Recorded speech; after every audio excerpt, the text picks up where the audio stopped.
আজই ডাউনলোড করুন আর এনজয় করুন আপনার পছন্দের শো।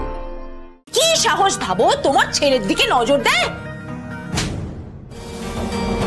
তুমি আমাকে বোকা বানাবে? হ্যাঁ মানে একদম নাটক করবে না কুসুম, এটা স্টেজ নয়। হ্যাঁ মানে যত সব হাগরে মেয়েগুলো এখানে এসে জুটবে আর সারাদিন সহ্য করতে হবে।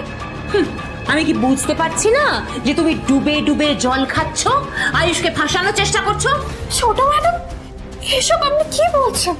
ছোট ম্যাডাম কুসুমের এঙ্গেজমেন্ট হয়ে গেছে। সব নাটক, এসব কেউ ধরতে না পারলো আমি ঠিক ধরে ফেলেছি। আর দীপালি, তুমি ওর হয়ে এত ওকালতি করছো কেন? হ্যাঁ তুমি এটা কি জানো যে ও ডুবলে তোমাকে সাথে নিয়ে ডুববে?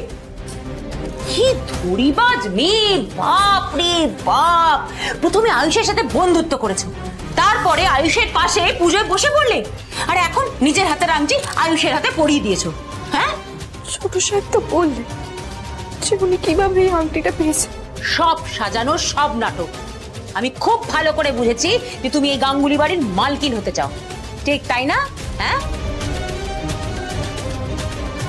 শঙ্করটা তো এই জন্যই তোমাকে এখানে এনে রেখেছে, যাতে এই বাড়ির সব ছেলেগুলোর মাথাটা চিবিয়ে খেতে পারো। না আমার না নেই, কিন্তু দেখো ওর একটা নিজস্ব সংসার হবে, তার একটা নিয়ম থাকবে। এখন কি হয়েছে?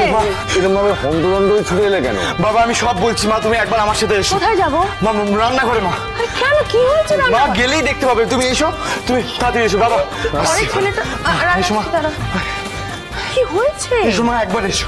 ও শান, মীনাক্ষী গাঙ্গুলিকে বোকা বানানো এত সহজ নয় কুসুম। তুমি দিদিকে বোকা বানাতে পারো, আমাকে পারবে না, বুঝেছো? দিদি তো এখন বুঝতে পারছে না, জেগে জেগে ঘুমোচ্ছে। বুঝতে পারবে যখন বাড়ির কাজের মেয়ে বাড়ির বউ হবে, সেদিন বুঝবে। ঈশানকে পেলে না, তাই এখন আয়ুষের দিকে। ছোট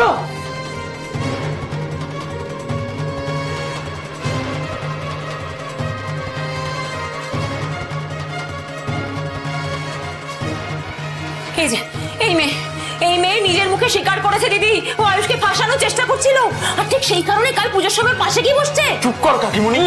ঈশান তুমি বেরিয়ে যাও।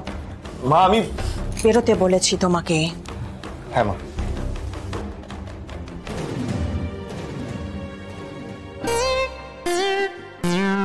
দীপালি বেরিয়ে যাও। দাঁড়াও, তুমি কোথাও যাবে না। দিদি বিজনেসের কাজে তুমি সারাদিন ব্যস্ত থাকো, এই বাড়িটা তো আমাকেই সামলাতে হয়। এই মেয়ে যাই করে নিক না কেন আমার চোখকে ফাঁকি দিতে পারেনি। কি সাহস ভাবো তোমার ছেলের দিকে নজর দেয়?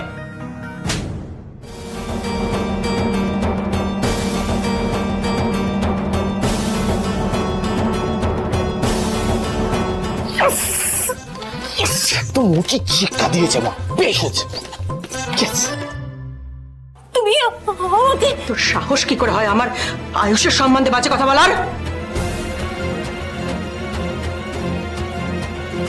আর কখনো যদি আমার ছেলের সম্বন্ধে কোনো বাজে কথা তোকে বলতে শুনেছি, আয়ুষের সঙ্গে কোনো মেয়ের নাম যদি জড়াতে শুনেছি, এই পরিবার, এই বাড়ি, এই দুটো থেকেই তোকে বের করে দেবো।